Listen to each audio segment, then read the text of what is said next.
You guys don't love me. Welcome to the Expendable Show. I'm your host, The Expendable. Sorry, I was just yelling at my cats because I was singing Jewel songs and they just got up and walked out like my singing's horrible or something. I don't get it. These darn cats. Whatever. I did my best. That's all that matters.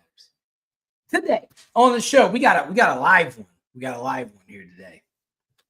So we're going to go through all of our weekly statistics. We're going to talk about the strikes on Yemen. We're going to talk about ISIS leaders getting killed. And we're going to go on a big, long talk. I'll call it a rant on George Washington. Because I started thinking, we'll get into it. But if you like my show, like, subscribe, and ding the bell. Also, don't forget, go buy my book, The Swiss Effect. Just came out in October. It's a good book. I mean, obviously, I wrote it, so it's going to be good. But it's against the grain. A lot of people in the establishment don't like it because it tells who the real Joe Biden puppeteers are. That goes all the way back to Europe. So if you want to see and see how the entire deep state works and who actually is in the deep state, read my book. Hello, Jenny Lynn. I don't know if I'm a media extraordinaire. Jenny Lynn said hello to our star media extraordinaire. I hope one day, maybe I'll have like my own like late night talk show one day, because I'm probably not meant for like prime time. I'm probably like late night talk show. And it's funny because me and my brother, and we talked when my brother was on the show a while ago. We talked about it when we were in our 20s, like our early 20s. And we were trying to figure out how can we get our own like talk show, like on public TV, like Wayne's World. And we wanted to do politics, but make fun of people. But it never happened. But then I had my brother come on my show, so it was kind of like reliving that dream a little bit. So my book, The Swiss Effect, it's right there. It's got a big giant Swiss flag on it. Can't miss it. So let's get into the statistics this week. So Doge. So we're into the Doge already. So they did update their website. So they're up to 115 billion in savings, which translates to $714.29 per taxpayer. So we're getting there. And I know there's still a lot of stuff that to go through all those documents and then to decide what's trash and that's got to take a ton of time. And I think he's trying to speed it up because I just saw where he's trying to hire more people to help him. So Ukraine. So since Zelensky started peace talks, he's gotten a little bit of a boost in his approval rating. He's at 72%. He was at 68% last week. So he's gotten about a 4% boost. That's okay because the Ukrainian people want peace. So when they see their president's finally sitting down talking about peace more than he's talking about, hey, give me money for war, he's going to get a little boost out of that. Let's go to Canada. So we've got the prime minister race. We got Carney, who was just installed in Kamala Harris fashion as the candidate since Trudeau quit because he didn't want to get blamed for being the destroyer of Canada. But Carney has 31.9% of the vote or of the polling right now, where Pierre Bollier, bro, I can't say French names. I don't get it. I just screw it up. Rob, I'm glad you're back. We need Canadian input. So who's going to take it? Carney or Polivier? I wish Polivier. He's got one of those French names. I can't say French names. I could do this all day. I can't say French names. But Pierre, he's at 39.8% of the polling. Yeah, we'll just go with Pierre. I'll just call him Pierre. That's a lot easier. I know how to say Pierre. But he's got a nice little lead. It's outside of the margin of error.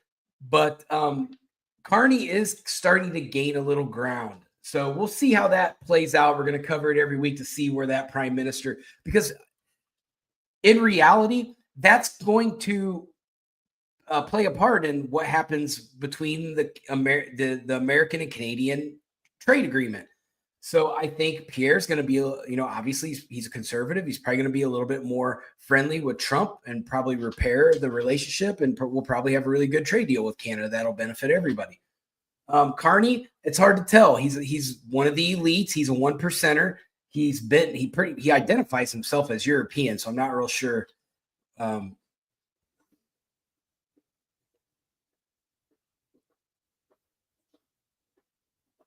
But I want to see how this all pans out. I'm not a big fan of Carney because he's one of the World Economic Forum flunkies, and he's a diehard. He's a Bilderberg.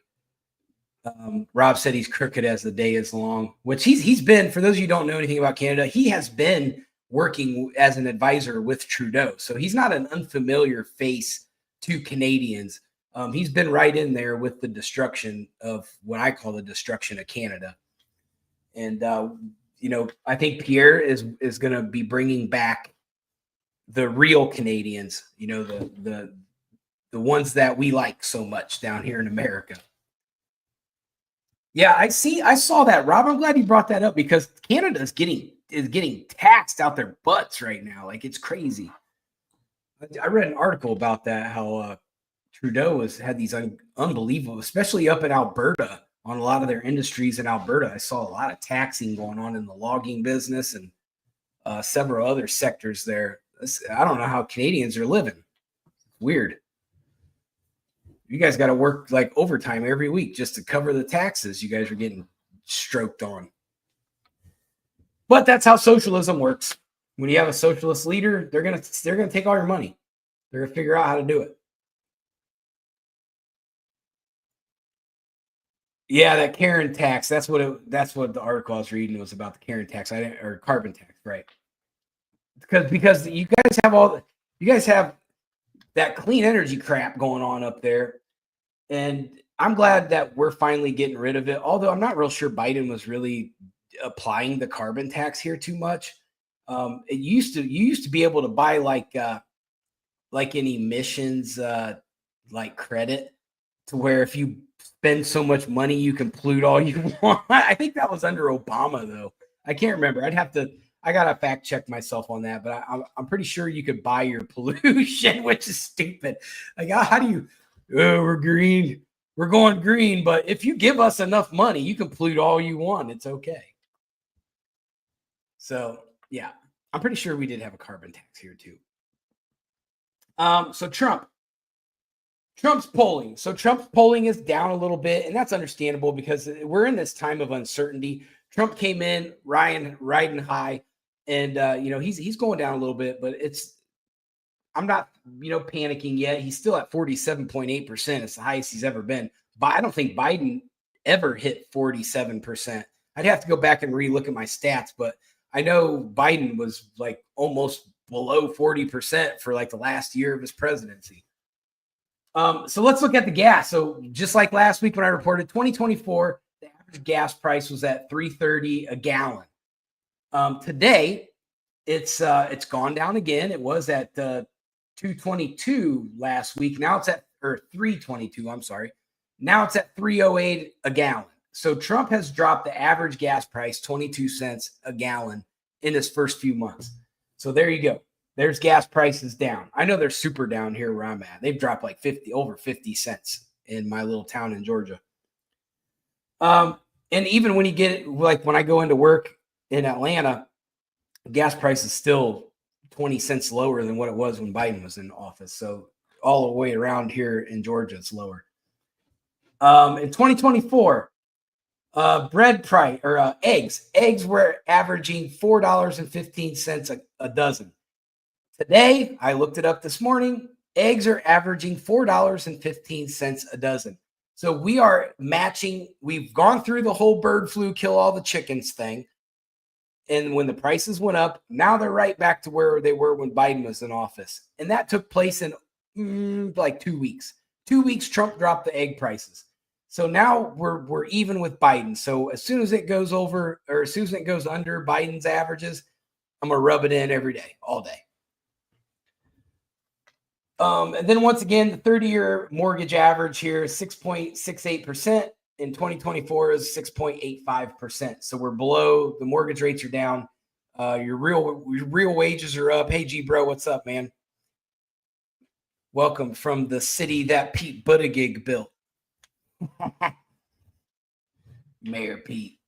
Worst mayor ever.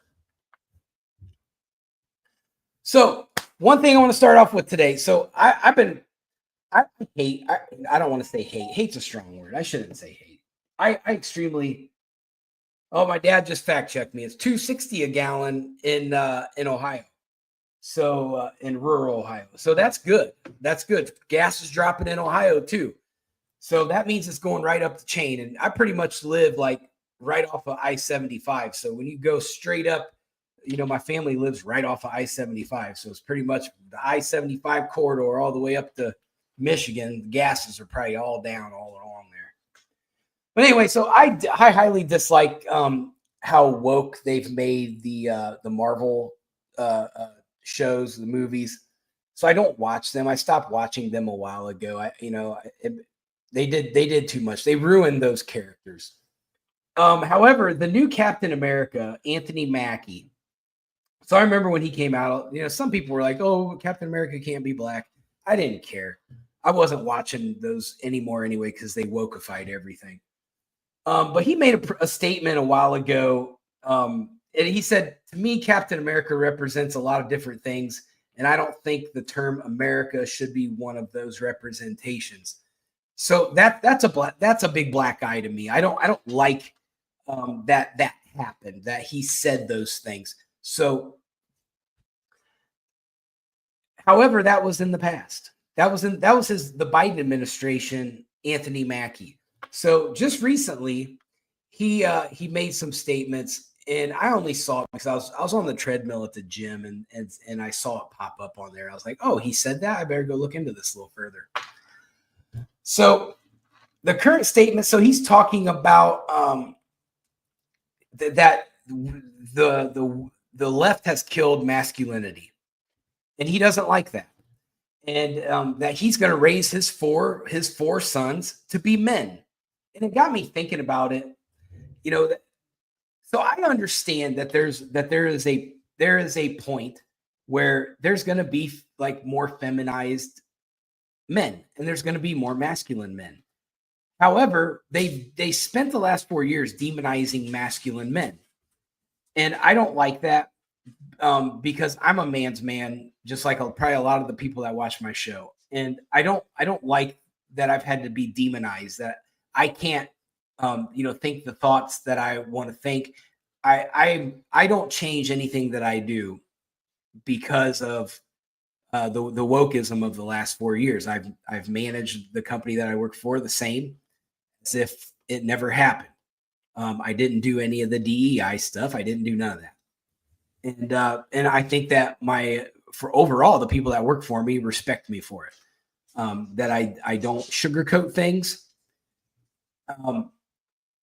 So going back to the masculinity, we can't have a society without a large population of masculine men. One, because when you look at, and this is where liberals get this all twisted, they think that if they just wokeify the whole world or the majority of the world, that they'll be just fine in their happy little utopia. Well, guess what? You're never going to flip Russia. You're never going to flip China. You're never going to flip Iran. You're never going to flip even Brazil. Those countries are still going to produce masculine men in mass. So what happens when we get so feminine in our whole society in America? And Europe's doing the same thing. Europe's trying to create a feminine culture. If they make everything so feminine, the bad guys of the world will never lose a war. That's a fact. It doesn't matter how much technology we have. What will matter is who's got the balls to do it. And we won't have the balls to do it. And we saw that. We saw how that future was going to play out under the Biden administration, where nobody had the balls to do anything. And that's what we would see if we would have elected Kamala Harris as president. And Not saying that she's a man. We all know who the man is, Big Mike. But this is something that we need to make sure that society reintegrates the positive points of having masculine men. For one, they're not going to hesitate to protect their family. If something was to happen here and shit hits the fan, where do you think all those feminine men are going to hide? They're going to go find the biggest, toughest person they can find to hide behind them, just like they do in every other aspect of society. When things get tough, they go find somebody that's an alpha to go hide behind or to help them do something. So we have to have them. For two, our family structures are never going to work when you have all feminine in your house. Not saying that that's a bad thing, but I'm saying kids growing up need a masculine figure to show them how to do things, to show them how to be men, to show them what their responsibilities are, what their natural responsibilities are. Because regardless of what the left says or what they try to tell you, men have a natural responsibility to do certain things, just like women have a natural responsibility to do certain things as well. Now, you can identify as whatever you want. I don't care what you identify as. That doesn't affect me at all. But you're still going to have these things ingrained in your DNA that is going to make you go, I'm responsible to do that. If you're a, transgender female or male, if you're transgender male and you want to be female, are you going to protect your female or your male or whoever? Like, who's protecting who? Somebody's got to look out for somebody. Somebody's got to be the dominant figure in a household. So it's easy when you have a masculine male to know what the hierarchy is of a household. There's got to be one person that's the principal of the house. There's got to be one person that is going to make the tough decisions. It would be nice if the whole world worked great and you could sit down with your partner. And a lot of relationships are like this, where you sit down with your partner and you make tough decisions together. You weigh the options, but the execution of that plan is generally going to come down to the man. So I'm glad to see that some Hollywood people are starting to speak out, and be more in favor of a more conservative outlook on things. I want my two sons to be masculine, and they pretty much are. So that's pretty much my spiel on that. Now let's cover some stuff blowing up. Trump and Hegseth have been busy this weekend. They kind of quietly did it. We didn't really know there was too much going on over there. And then yesterday morning, boom, boom, boom, boom, boom, we're blowing up Yemen because the Houthis are getting a taste of what Trump's like. So Trump wrote on Truth Social that he had ordered the United States military to launch decisive and powerful military action against the Houthi terrorists in Yemen.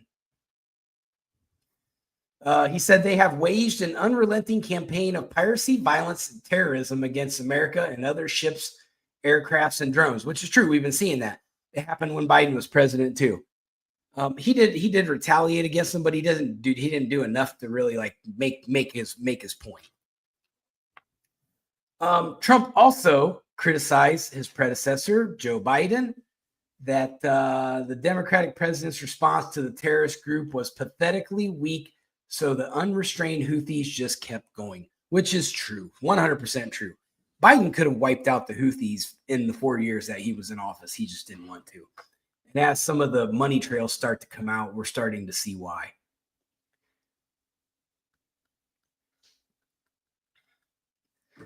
So it has been over a year since the U.S. flagged commercial ship safely sailed through the Suez Canal.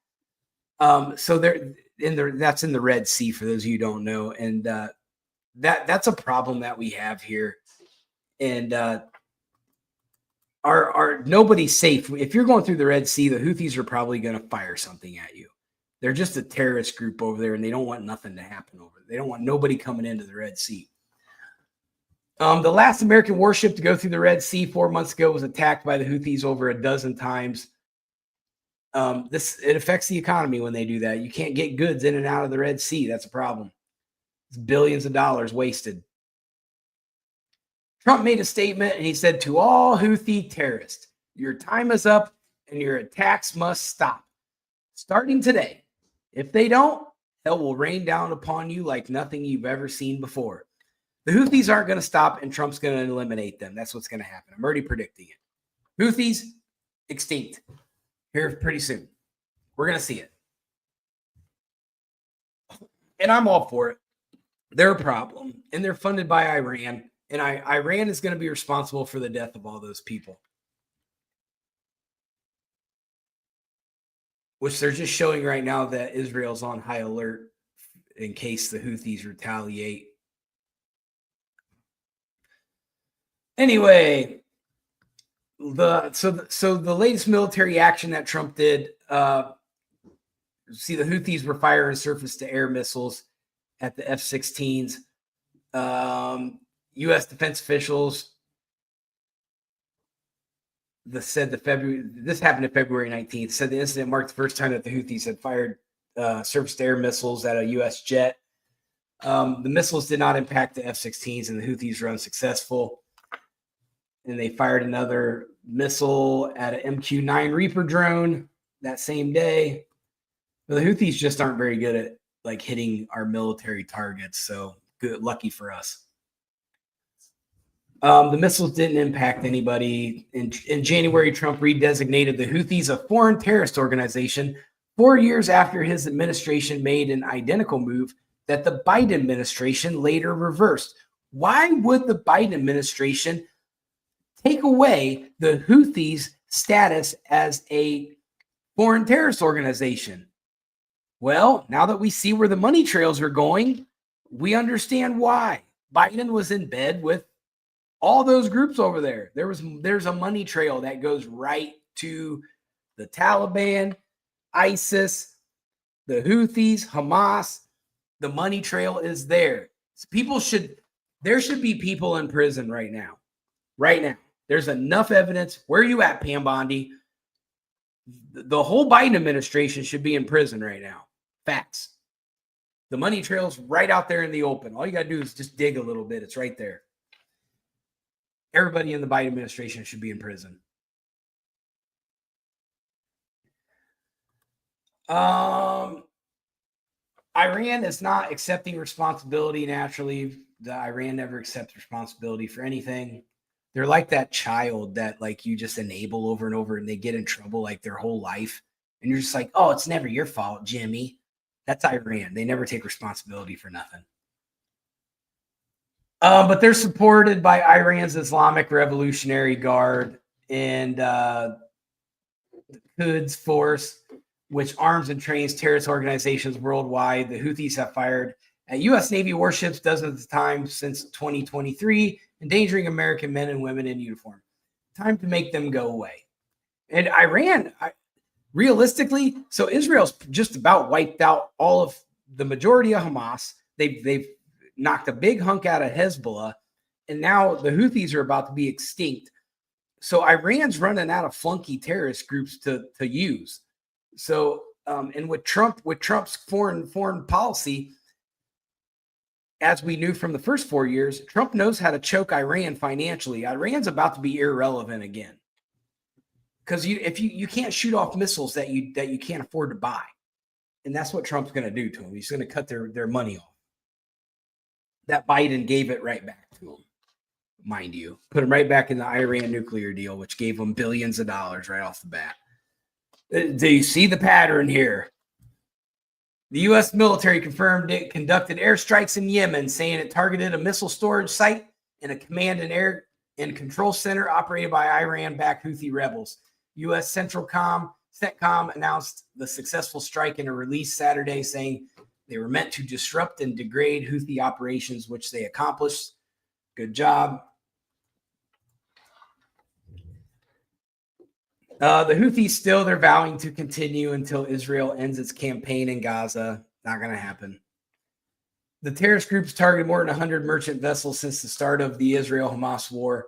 So they're saying it. They're blaming it on Israel naturally, but it's just them being terrorists. That's what they do. Okay, next, ISIS. Let's talk about the ISIS leader that got killed. Abdullah Maki Masleh al-Rifai, or Khadija. Abu Khadija. That's what they call him.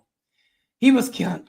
Why do I have to say all these names? I'm going to stop doing international news because I can't pronounce anybody's name. This is ridiculous. Why can't they be like John Smith? Like, ISIS leader John Smith was killed. See how easy that was? These guys got like 25 names. And they all got a bunch of letters in there that don't make no sense to even be in there. Okay, but anyway, Abu Khadija was killed in an operation by members of Iraqi National Intelligence Services along with U.S.-led coalition forces. And this came from Iraq's Prime Minister Mohammed Shia al-Sudani. I think I got that one right. I don't know. I think I got it right. So Iraq, working with the United States, took out an ISIS leader. That's a big deal. So the prime minister described al-Rifai as one of the most dangerous terrorists in Iraq and the world. Donald Trump said that today the fugitive leader of ISIS in Iraq was killed. He was relentlessly hunted down by our intrepid warfighters. His miserable life was terminated along with other members of ISIS in coordination with the Iraqi government and the Kurdish regional government. So this is what you do. Trump's using his allies that we have over in that region to take out ISIS leaders. Success. And then he ended the speech with the post with peace through strength, which we're seeing. Peace through strength is working. U.S. Central Command said in a statement that its forces, in cooperation with Iraqi intelligence and security forces, conducted an airstrike in Al-Anbar province, Iraq, that killed the global ISIS number 2 leader, chief of global operations in the delegated committee, Emir, here we go, Abdallah Maki al-Rafi Masli. So dead. Iraqi number 2 ISIS guy dead. Success. So I've been talking to a podcaster in Gwinnett County, Georgia, which Gwinnett County has over 1 million people in it. So this, and he does it for the GOP, and he interviews a lot of people. So I've been talking to him this weekend, and they're on Facebook. So if you want to follow them, they do a really good job. It's called War Room GA, which is War Room Georgia. So they bring a lot of like the big name people in Georgia onto their show, and they interview them.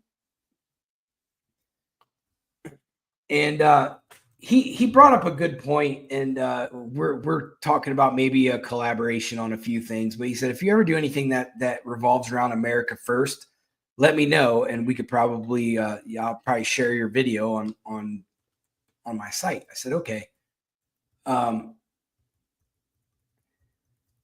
So it made me think about this, and that, is America first? Like, Trump can't be the first president ever to make America's priorities first, right? Like, it took 47 presidents to do that. But then I started to think about it, and I'm like, you know what? George Washington was the inventor of America first.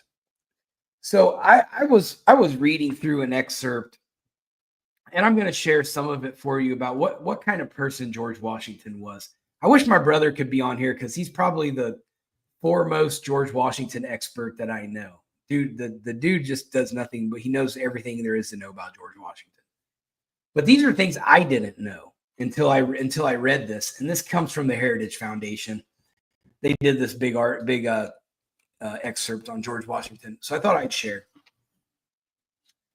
From 1775 onward, when the Continental Congress appointed him military commander of the Continental Forces, Washington personified the American Revolution and was the de facto leader of the colonial struggle. Now, mind you, George Washington's job was not a general. George Washington's trade, he was a surveyor. That's what his job was. He was a surveyor.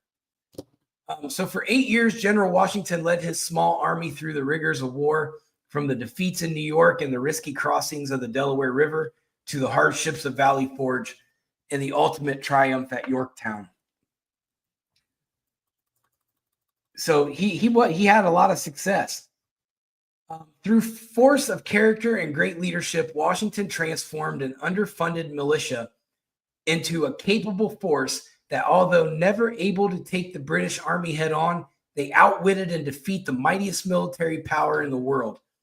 Washington lost many more battles than he won, but his defensive strategy achieved his political objective, an independent and unified nation. So George Washington went up against the greatest empire at that time that anybody had ever seen. And he took a bunch of farmers and simple militia people and outwitted them and beat them. That's impressive. And I always like on Twitter when the socialists get on there, the European socialists, I'm like, y'all didn't learn your lesson the first time. We got a lot more farmers now, just so you know. But after the war, Washington was the central hub of correspondence among the most thoughtful men of the day, leading the effort in nation building. He was instrumental in bringing about the Constitutional Convention, and his widely publicized participation gave the resulting document a credibility and legitimacy it would otherwise have lacked. Having been immediately and unanimously elected president of the convention, he worked actively through the proceedings to create the new Constitution. So James Monroe once told Thomas Jefferson, he said, "Be assured, George Washington's influence carried this government."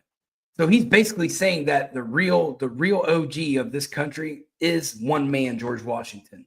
That without George Washington, this country's not what it is. Regardless of the other brilliant people that he had around him, George Washington was the heart and soul.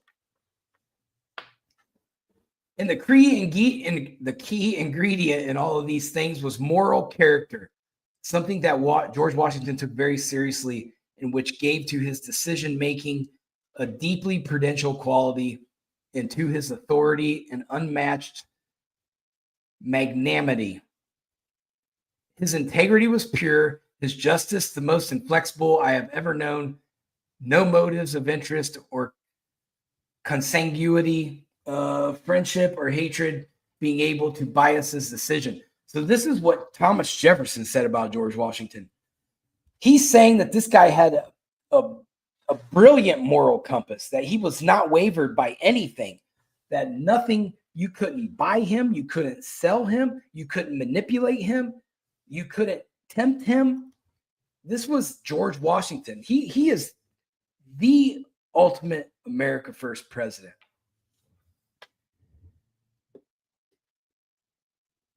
And Thomas Jefferson said that in every sense of the words, that he was a wise, good, and great man.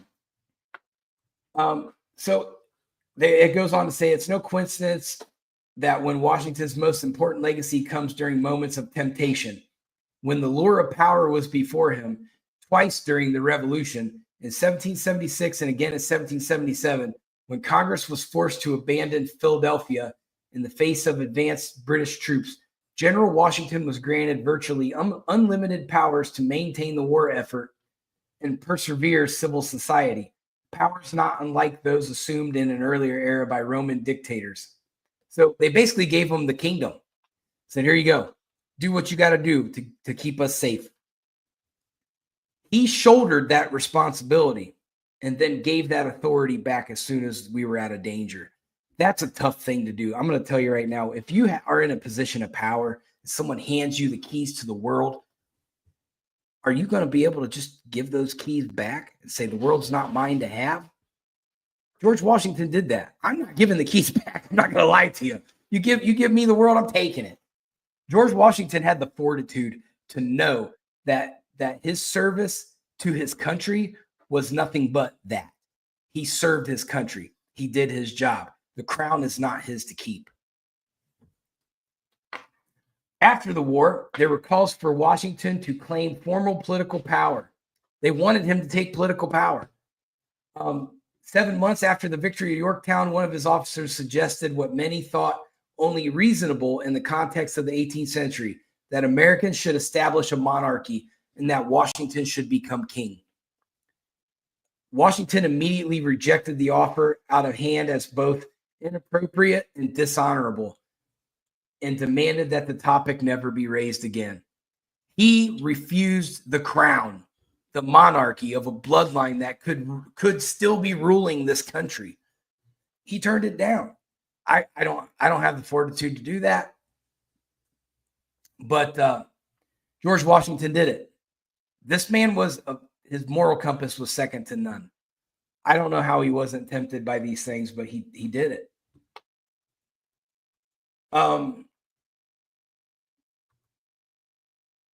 So more subtle and problematic was a move by a group of officers in 1783 to use the military, with or without Washington's participation, to threaten the Continental Congress in order to ensure their payment of the army. The Newburgh Conspiracy placed Washington in a critical and delicate position because he had relationships with the politicians and the military. So we had this tiff was starting to happen. He had either ignored the discontent or tactically approved it. The political outcome would have been different if the possibility of a peaceful resolution of constitutional questions less likely. So he basically took the moral high ground and chose neither. He wouldn't pick a side, and he did what he thought was best for America at that time.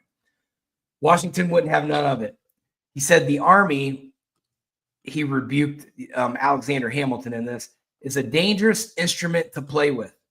Instead, he responded to the unsigned papers calling for the army to stand up against the political leadership by holding a meeting of his officers for March 15th, which was the Ides of March in 1783. There, Washington denounced the move as destructive of the very ground of Republican government. So he came out and he said the military has to stand down. It's not for you. He said, if I would have chosen that, it would have opened the floodgates for civil discord and deluge our rising empire in blood. And it would have happened. The Civil War would have happened way, way earlier than that, than the one we already had.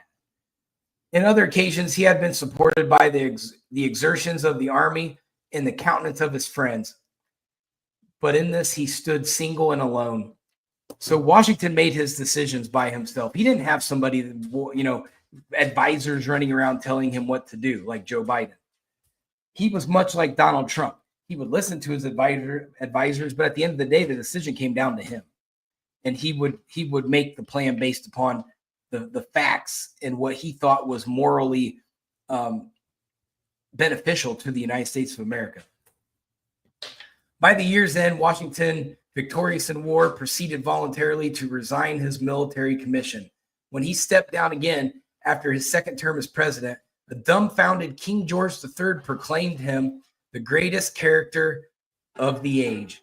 His peaceful transfer of the presidency to John Adams in 1797 inaugurated one of America's greatest democratic traditions. So what he did was George Washington served 2 terms and he walked away. He didn't have to. They didn't have the term limit set in place at that time. And he walked away. He just walked away. And he could have kept it. He could have said, I made this country. It's mine. And so King George was baffled by how could somebody just walk away from this after they just beat us and you're going to walk away? But George Washington did it because it was the right thing to do for the United States of America. And he handed the keys to John Adams. And that's when the transfer of power was born. Without George Washington, America would never have won its War of Independence. He was the catalyst of the American founding. Even more significant, he proved that Republican government was not only possible, but indeed noble. He defeated and exiled. So this is a whole other thing. So defeated and exiled Napoleon Bonaparte from France. He came out and made a statement. He said, they wanted me to be the next George Washington here in France. I can't do that. I can't be George Washington.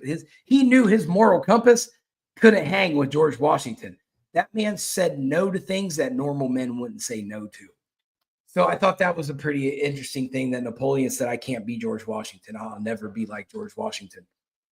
And, we have these, these leaders throughout history, and we've seen weakness we've seen anti-American things, but I like going back and seeing the George Washington stories because the man was immaculate. Yeah, I'm sure George Washington had some flaws. He may have owned a slave or two, but overall, this guy developed the catalyst. He developed the groundwork formation, the building blocks of this country, and he was the perfect example of this is how you do it. You don't overstep your boundaries. You stay in your lane, and you do what's right by America first, not by what corrupt politicians want, not by what special interest groups want, not by how much money the private sector gives you, but by what the American people want, what the American people need from their leadership, and what in all the majority rules this country, not the president. George Washington did his due diligence. He did his duty to his country, and then he walked away graciously and followed the rules. We've lost touch with that.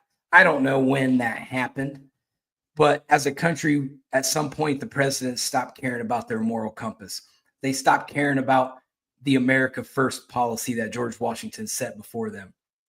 And I'm glad that it took 46 more presidents, at least in my lifetime, I got to see our president bring America first back. When America's strong, then we can make the world strong. If America's weak, then you're going to see power struggles. That's just a fact. We saw it under the Biden administration. The power struggles happened as soon as Donald Trump moved all this stuff out of the White House. I know a lot of countries out there they think we're being selfish and they think we're doing this and we're pulling out of all these areas. Well, for one, there's a lot of countries out there that want us to get out of their area because we've gone in with our corrupt politician money and our USAID funds and have corrupted their countries. But the ones that want us to stick around and help and pay for everything, they're upset. But you know what? In the long run, this is going to benefit your people. It's not going to benefit bureaucrats and oligarchs. It's going to benefit the people. And we need to remember that in the long haul, this is going to be for the people. It's not going to be for all the people that have been benefiting from it for the last 60 years. So I wanted to share George Washington's story with you because he's the ultimate America First president. Donald Trump is following right in those footsteps. He's correcting a lot of things. I was just talking to my dad yesterday about Pam Bondi. I think she might be corrupted. That's just my theory. I don't know the ins and outs of that, but it seems like she's sitting on a lot of evidence that she's not moving forward with. The American people expect the criminals that have been stealing from our taxpayer money to go to prison. We expect those people that were on Epstein's island participating in Epstein stuff to go to prison. The American people are expecting that if there are socialists in this country, that they shouldn't have a whole lot of power. If there are terrorists in the country, they shouldn't be here. If there are gangs sent here by other countries illegally, they need to not be here. The American people expect these things. And only an America First president can accomplish this. You're not going to get a woke, let's please everybody president that's going to make that happen. Because for one, there's no way to please everybody. There isn't. It's impossible. But that's where we're at. And luckily, I think last time I checked today, the Democrats had a 29% approval rating. Why follow that? 29%. It's despicable. And a lot of these progressive leftists are going to go right off the edge with them. You have a civil war that they're not going to admit it on TV, but we all know what's happening on the right. You've got Chuck Schumer versus AOC. AOC's teamed up with Elizabeth Warren and Bernie Sanders. Chuck Schumer's, they're going to boot him out just like they booted Joe Biden out. Watch, it's going to happen. And then you're going to have a super progressive left. And there's going to be no more moderate. AOC is going to push her agendas. and she's going to fight every single thing that happens. And there will be no negotiations with her because she's like that. She's petty. But that's where we're heading. Hopefully we can rein these Democrats in and keep them from getting too radical. They're in a panic. Believe me, they are in a panic. I watch, like, Hakeem Jeffries won't even talk to Chuck Schumer. There's a thing there. There's a tiff. But that's my show for today. I hope everybody has a good weekend and back to work tomorrow for most of us. Everybody be safe. Watch out for the crazies because they're everywhere. And I'm out.